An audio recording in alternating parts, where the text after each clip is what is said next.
Hello மக்களே, வணக்கம். Welcome back to my channel. இன்றைக்கி என்ன வீடியோன்னு சொல்லிட்டு பார்த்தீங்கன்னா, நகைச்சீட்டு கட்டுறோம்ல, அதை பற்றி எனக்கு தெரிஞ்சதை நான் உங்க கூட ஷேர் பண்ணிக்க போகிறேன். வாங்க வீடியோக்குள்ளே போய் பார்க்கலாம். இன்னும் 11 மாதம் நகைச்சீட்டு கட்டுறது. ஃபஸ்ட்டு மாதமோ 11ஆம் மாதமோ நம்ம அங்கேயே போயிட்டு பே பண்ணுற மாதிரி இருக்கும். ஏன்னா ஃபஸ்ட்டு மாதமாக பே பண்ணால் தான் நம்மளுக்கு அந்த புக் கொடுப்பாங்க. புக்கு லாஸ்ட் மாதம் போயிட்டு நம்ம கட்டிட்டு நம்ம வாங்கிட்டு வந்துடலாம். 1ஆந்தேதிலேருந்து 30ஆந்தேதிக்குள்ளே எப்போ வேணால் கட்டலாம். ஆனால் லாஸ்ட்டு மாதம் வந்து 20ஆந்தேதி ஒரு டேட் கொடுப்பாங்க. அந்த டேட்குள்ளே கட்டுற மாதிரி இருக்கும். அப்புறம் வந்து பார்த்திங்கன்னா ஒரு நகை கடைக்கு ஏற்ற மாதிரி செய்கூலி சேதாரம் எப்படி 15%, 18%, 9%, 8%ன்னு சொல்லிட்டு சொல்லுவாங்க. இப்போ நம்ம வந்து 11 மாதம் 1000 ரூபாய் கட்டுறோன்னு வச்சுக்கோங்களேன். இப்போ 11,000க்கு இன்றைக்கி நம்ம இன்றைக்கி என்ன டேட்டு 8ஆந்தேதி எவ்வளோ நகை வேலை எப்படி இருக்கும், 8000 ரூபாய்க்கு 1 கிராம் வருமானா 1 கிராம் வந்து என்ட்ரி பண்ணுவாங்க அங்கே. அந்த மாதிரி வந்து என்ட்ரி பண்ணிவிட்டு 11 மாதத்தில் எவ்வளோ இருக்கும், இப்போ 1/4 பவுன் 1 பவுன் இல்லை 1/2 பவுன் இருந்தால் நம்ம வாங்கிக்கலாம். அதில் எவ்வளோ வேஸ்டேஜ் போதோ சொல்லிட்டு பார்த்துட்டு அந்த வேஸ்டேஜ் செய்கூலி சேதாரம் இல்லாமல் வாங்கிட்டு வரலாம். அது ஒன்று.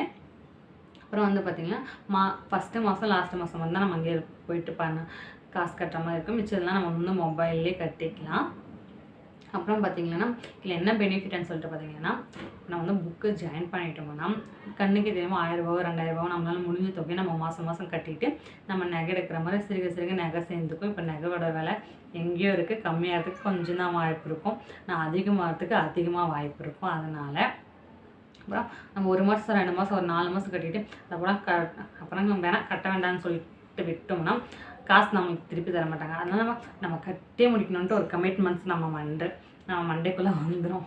இப்போ நம்ம 11 மாதம் கட்டணும், இல்லைன்னா 4000 ரூபாய் வேஸ்ட் ஆகிடுமேன்னு சொல்லிட்டு நம்ம கட்டிடும். அது இந்த ஒரு விஷயத்த சொல்ல மறந்துட்டேன். இப்போ நம்ம வந்து ஃபஸ்ட்டு மாதம் கட்டிட்டு ஒரு 4 மாதம் கட்டிட்டு அடுத்த 2ஆவது மாதம் சேர்த்து கட்டிடலாம்னா கட்ட முடியாது. மாதம் கன்ஃபார்ம் கட்டிட்டு வரணும். 1ஆந்தேதிலேருந்து 30ஆந்தேதிக்குள்ளே நம்ம கட்டியே ஆகணும் மாதம். அப்புறம் பார்த்திங்கன்னா நம்ம இப்போ 5 மாதம் கட்டிட்டா நம்மளால் கட்ட முடியலன்னு சொன்னால் அந்த 5 மாதத்துக்கான காசும் கொடுக்க மாட்டாங்க. அதனால நம்ம கட்டிகிட்டே வர மாதிரி தான் இருக்கும். கட்ட முடியலன்னா நம்ம வந்து முடியாதுன்னு காசு கொடுங்கன்னா கொடுக்க மாட்டாங்க. நமக்கு இந்த மாதிரி ஸ்கீம் ஜாயின் பண்ணுறவங்க ஒரு கடையை பொறுத்து இதுவும் கிஃப்ட்டும் கொடுப்பாங்க. 1000 ரூபாய்க்கு என்ன வேல்யூவில் கிஃப்ட் கொடுப்பாங்க. ஹாட் பாக்ஸு, வாட்டர் பாட்டிலு, அப்புறம் வந்து குக்கரு, கேஸு, இதோன்னு அந்தந்த நம்ம அமௌண்ட்டுக்கு ஏற்ற மாதிரி கிஃப்ட்டும் கொடுப்பாங்க ஒரு கடையில். இதான் எனக்கு தெரிஞ்சு. நம்ம நகைச்சீட்டு ஒருத்தருக்கு ஏற்ற மாதிரி நம்மளால் சிறு ஒரே மூட்டை போய் எடுக்க முடியாதவங்க கொஞ்சம் கொஞ்சமாக சேர்த்து வச்சு மாதம் இப்போ ஒரே மூட்டை ஒரு 10,000 ரூபாய் அதெல்லாம் யாராலையும் ஒரு சிலரால் புரட்ட முடியும், ஆனால் பலரால் புரட்ட முடியாதுல்ல. அதே நம்ம 10 மாதம் 1000 ரூபாய் கட்டிட்டு இருந்தால் ஒரு கிராம் 2 கிராம் எடுத்தால் கூட அது தங்கம் தானே. நம்ம ஆசைப்பட்டவங்க நம்ம குழந்தைக்கோ நம்ம ஒய்ஃப்க்கோ இல்லை யாருக்கும் நம்ம தங்கச்சிக்கு யாருக்கும் வந்து ஆசைப்பட்டு ஒரு சின்ன கம்மல் எடுத்துக்கிட்டால் கூட அவங்களுக்கு எவ்வளோ ஒரு சந்தோஷமாக இருக்கும். அந்த சந்தோஷத்தை நம்ம அதில் அனுபவிச்சுக்கலாம். கொஞ்சம் கொஞ்சமாக சேர்த்து வச்சு ஒரே மட்டும் 10,000 ரூபாய் நம்மளால் எடுக்க முடியாது. அதனால் இந்த மாதிரி இந்த ஸ்கீம் அதனால பெட்டராக இருக்கும். எனக்கு தெரிஞ்சதை அவங்க கூட ஷேர் பண்ணேன். உங்களுக்கு இந்த வீடியோ பிடிச்சிருந்துச்சின்னா லைக் பண்ணுங்கள், ஷேர் பண்ணுங்கள், கமெண்ட் பண்ணுங்கள். மறக்காமல் நம்ம சேனலை சப்ஸ்கிரைப் பண்ணிக்கோங்க. ஆனால் ஏபிஆர், ஜிஆர்டி, லலிதா, ஜோயாலுக்காஸ் அந்த மாதிரி கடையிலலாம் போயிட்டு கேட்டு பார்த்துட்டு ஒரு கடையில் 2 கடை அந்த மாதிரி ஏறி இறங்கி கேட்டு பார்த்துட்டு நீங்கள் எது உங்களுக்கு பெட்டராக இருக்குமோ அந்த கடையில் போய்ட்டு நீங்கள் ஸ்கீம் போகலாம்.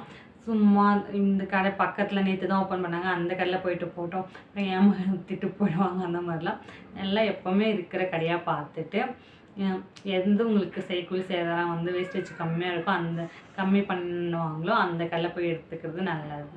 ஸ்கீம் ஜாயின் பண்ணுறது நல்லது. இந்த வீடியோ பிடிக்கும்னு நினைக்கிறேன். பை.